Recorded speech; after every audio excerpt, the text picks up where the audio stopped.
bulgur. I think maybe people, you will have to see me again and ask me what it is, because the fact is that I try new things so I can tell my patients about it. But the thing is that I really didn't take too much of the notice of the name, but I picked up a number of grains to try it. I even picked up the red lentils. I don't know if people know that one exists, not just the green ones or the beige looking lentils. There are red ones. So I'm saying that there are a number of grains, and remember that when we're talking about cancer now and we're talking about cancer prevention, remember high fiber is also an assistive method of preventing colon cancer as well.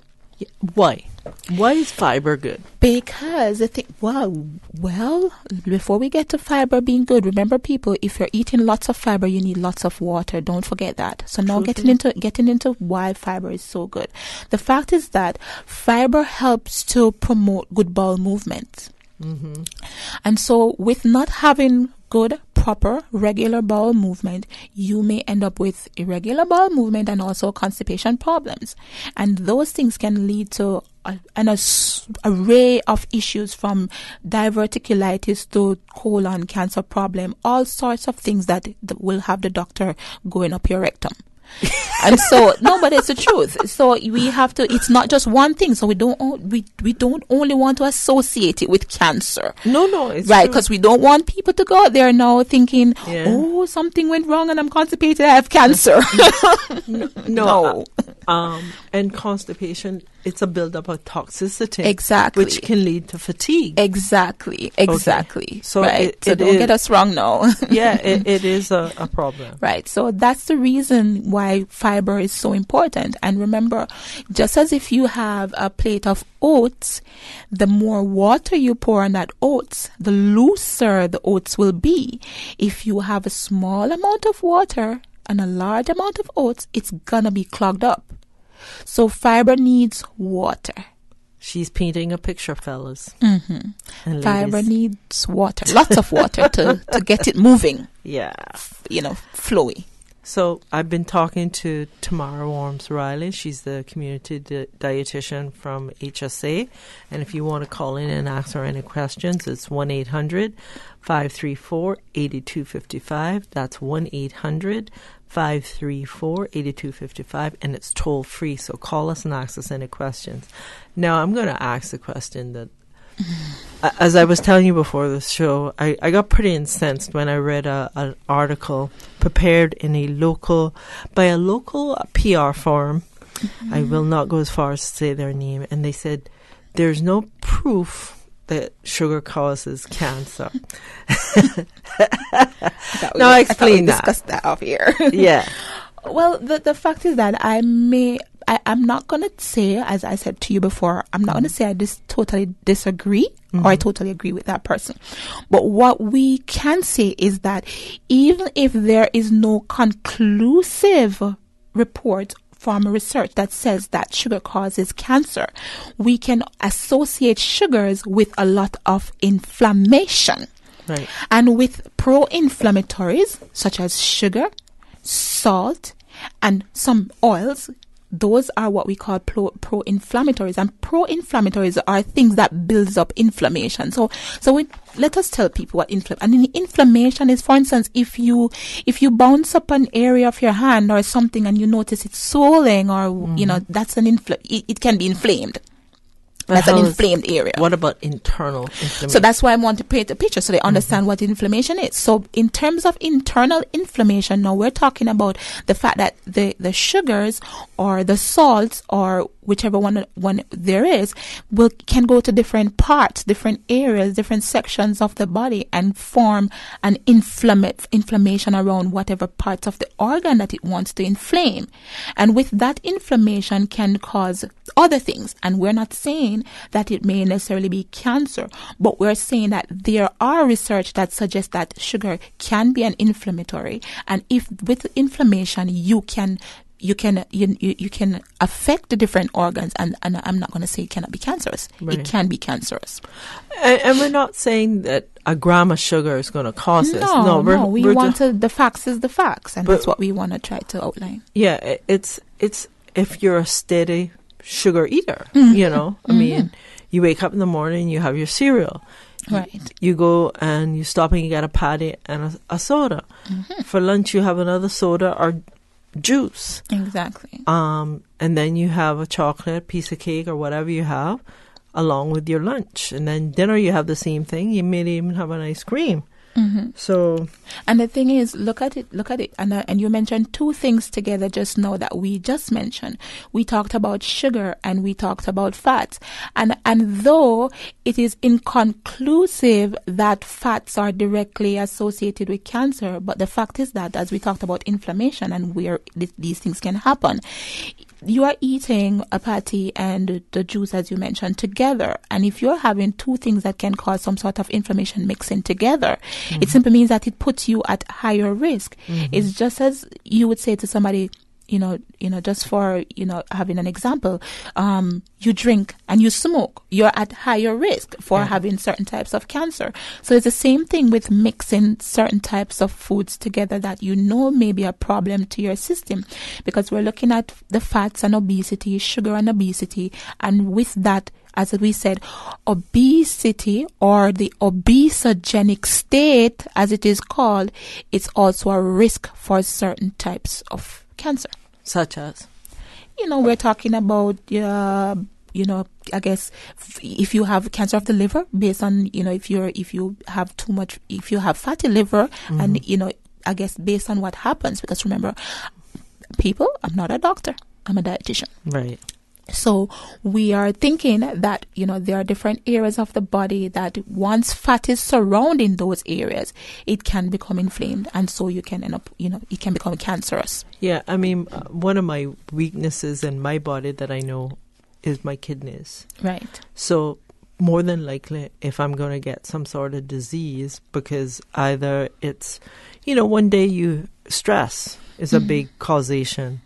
It could lead to something that could go to my kidneys. So everybody has a weakness in their body, and the cancer or whatever it is could find that little opening because of the caca you ate. Right. And the fact is that the reason I'm not going to say, okay, because based on what we call, evidence-based studies, evidence-based practice, you may find a question mark beside, okay, the fact that obesity is related to large bowel cancer, breast cancer, pancreatic cancer, those things. But at the end of the day, there are still research that is being done to make sure that these things are conclusive. But the fact is that it has been associated with. Yeah. I know the medical community has to be extremely careful. Exactly. About where they jump. Exactly. But sometimes their carefulness can be costly. Like, I do have problems with them, with, cholesterol. You can't eat this, you can't eat that. And all of a sudden it changed because it was like, hey, you can eat eggs. You can't go up and maybe be a glutton with them. But, that, and I think, anyway, I won't get on my high horse. That's okay. Tonight. But the thing is, just to even reference what you're saying, remember that medicine, nutrition, the whole of science it's not just a practice, but it's a research-based practice. And so you may find something in eggs 50 years ago, but guess what? Based on not just globalization, but the fact that technology has taken over, we have more advanced technology to scoop up and find things in eggs or now show you a better vision than what you would have seen 5 or 15 or 20 years ago. So in terms of trying to beat down science and beat down scientists and say, oh, they said coconut oil was bad. Oh, they said eggs was bad. Oh, but the fact is that we still have to understand, and the same thing with policing, the same thing, what they used to be able to see when they did fingerprints 50 years ago. Now they can, you just walk through the door and they identify you just by looking to just a simple, your heirs. Exactly. Yeah. So I'm trying to get at the fact that the things that people can do with science now, because technology is now available, it's now at a glance, it's so easy for people to now see things better. We're now able to say, in truth and in fact, factually, this is the amount of eggs you can eat. You can use coconut oil to this extent. If you do this to the coconut oil, or if you do that, it may not be the best for you. So we can't beat on science. Science is real. It exists. It has been helping us, and it has brought us thus far. Okay. Well said. Thank you. So, what are some good foods to eat other than the little bit of bush that we talked about? All right. So basically, as it relates to, trying to, even if you're going through, because we don't want to just talk about preventative. If you're going through, a situation where you are, battling cancer, and we want you to take it easy, we want you to take it slow. So the fact is that what we suggest is that if you can handle certain foods, like for instance your fish, whole fish, not processed fish, whole fish, it's always good. So we're talking things like your red snapper, we're talking things like your salmon. Personally, I'm not beating down tilapias, but I'm not too sure of what those are to be exactly, to be clear with you. So you may want to be careful with the types of tilapia that you choose to eat. So, fish is okay to have. And also, if you're gonna, you have saute, or what we call stir fry, then you have medium fried, and then you have deep fried. We suggest that if you have to do something like vegetables, like, pak choy, callaloo, all those things, you can simply, stir fry your vegetables without deep frying, because deep frying may become a problem, because as we said, oils can be a problem. If you have to do cereals, choose whole grain cereals rather than cereals that are highly sugared, cereals that are sugar coated, cereals that are fully done with honey, things like that. Because honey is not that honey is bad, but sometimes the quantity that may be in your cereal may be difficult. It may be a difficult situation for you to be having so much sugar. Yeah. So those are some things that you can actually have, and then you move to your carrots and those things, so you can get some lycopenes from those. Tomatoes and those things are very helpful in your diet if you're going through these things. We suggest that you stay away from pickled foods, things that are pickled with salt, because that can also cause you to develop further complications, as well as you may not be able to tolerate it if it is very salty because of the nitrates. And remember, nitrates are used as preservatives, so those are some things that we want you to stay away from. So things like sausages, frankfurters, those highly processed deli meats, we want you to try to stay away from, and red meats, because remember, red meat has been associated with carcinogens, not by just the dietitians, no. WHO, the World Health Organization, has finally agreed with us to say that red meat can be carcinogenic if you eat too much red meat. So we would suggest that you stay away from having too much red meat as well. Do they know the causation? Well, the thing is that I think more than likely, if I'm remembering clearly, based on the fact that it can be the antibiotics that they use in when they're rearing these meats. I think to be truthful, the exact causation is not something that I am totally aware of. But the fact is that with red meats, let's look at the cholesterol content of it. Let's look at the fact that they have to give them a lot of antibiotics when they're rearing them. And we're not talking about just their diet, but the mere fact of how they're reared. And I think that may be an issue. Yeah, the same thing. What about chicken? Because chicken, depend on the chicken. Then, so we tell people, because I know we like our very huge chickens that look like turkeys. But you crack me up. No, but that's the truth. Sometimes we want the ones that look like turkeys, but we have to remember that they're not turkeys; they're actually chicken, and chickens are supposed to be smaller. Less is more sometimes. Exactly. So the bigger they are, you may want to consider the fact that they are very hormonal. if that's a word we can use right now, hormonal, going through some stuff. So you may want to be very careful with those very large chicken breasts and those very large thighs that looks like ostrich type thighs. You may want to be very careful with those. Right. So we eat, but chicken should be fine to have as long as they are smaller in size. We suggest that those ones may have less, hormones being pumped in them to let them grow faster. Yeah. So, now that the people that start eyeing the chickens and the a little different. What are some? We were talking earlier about flavioids and foods that. Oh gosh, I can't remember the terminology, but they're some good other foods, not the broccoli type. It had the estrogen-based foods. The soybeans. Oh, yes. Okay. Well, the thing is that remember I was saying to you that the research that they did on soybeans in Japan were mostly on Japanese, and the fact is that their diets were richer in soybeans, unprocessed soybeans, and so they may have shown less risk of ovarian cancer.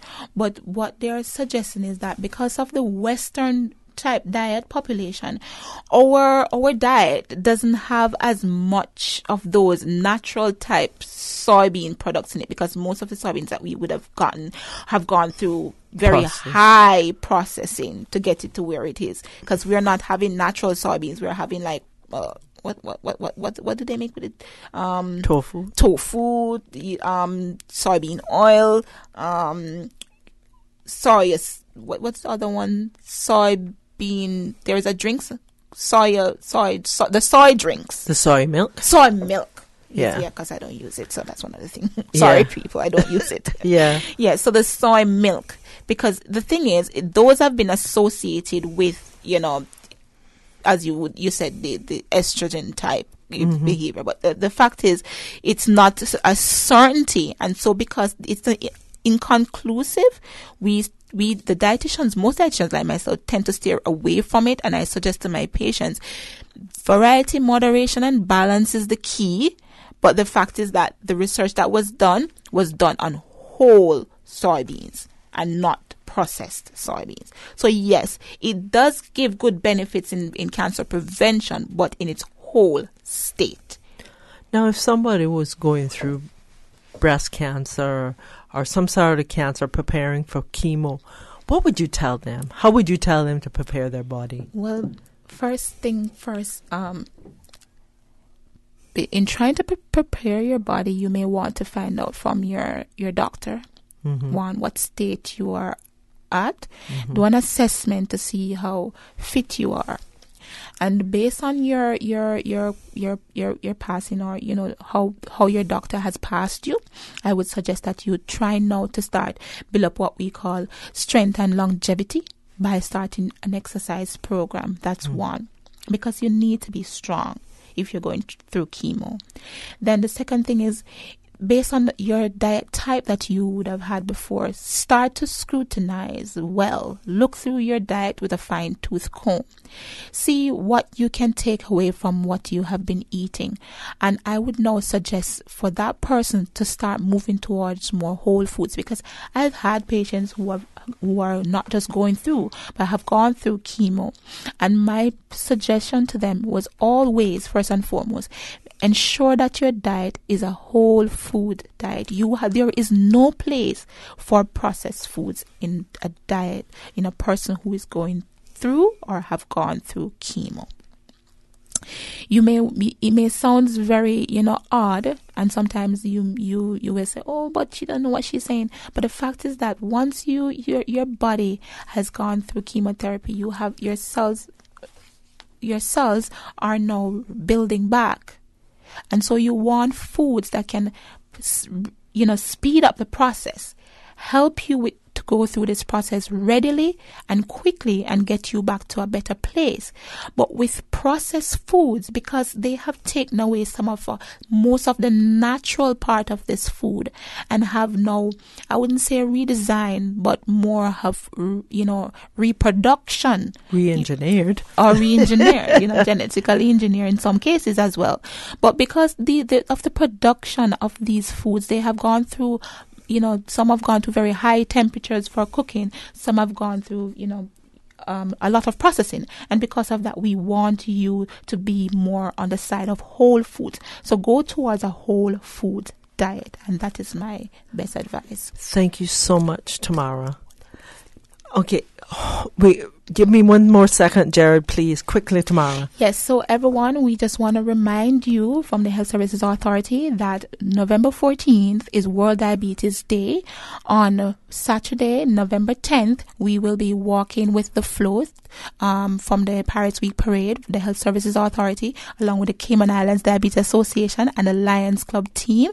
We will be giving away diabetes education books and pins and bracelets just to commemorate World Diabetes Day on November 14th from 8:30 a.m. everyone, 8:30 a.m. bright and early, November 14th to 2 p.m. We will be doing free health screening, free eye checks, blood sugar checks, HbA1c tests, blood pressure, nutrition education. Please come out. And we will also be giving away two $50 gift certificates for the 2 different pharmacies. We won't tell you which ones today, but come out and see. You'll be able to win one of those gift certificates, 8:30 a.m. to 2 p.m. on November 14. Come one, come all. And remember, we're focusing on the whole family this year for World Diabetes Day. Thank you so much, Ms. Tara. Thank you so much, Tamara, for being on For the Health of It. We're moving you to the life you want. Thank you. No time is better spent than that spent in the service of your fellow man. Brian McGill. Calling all 6 club members.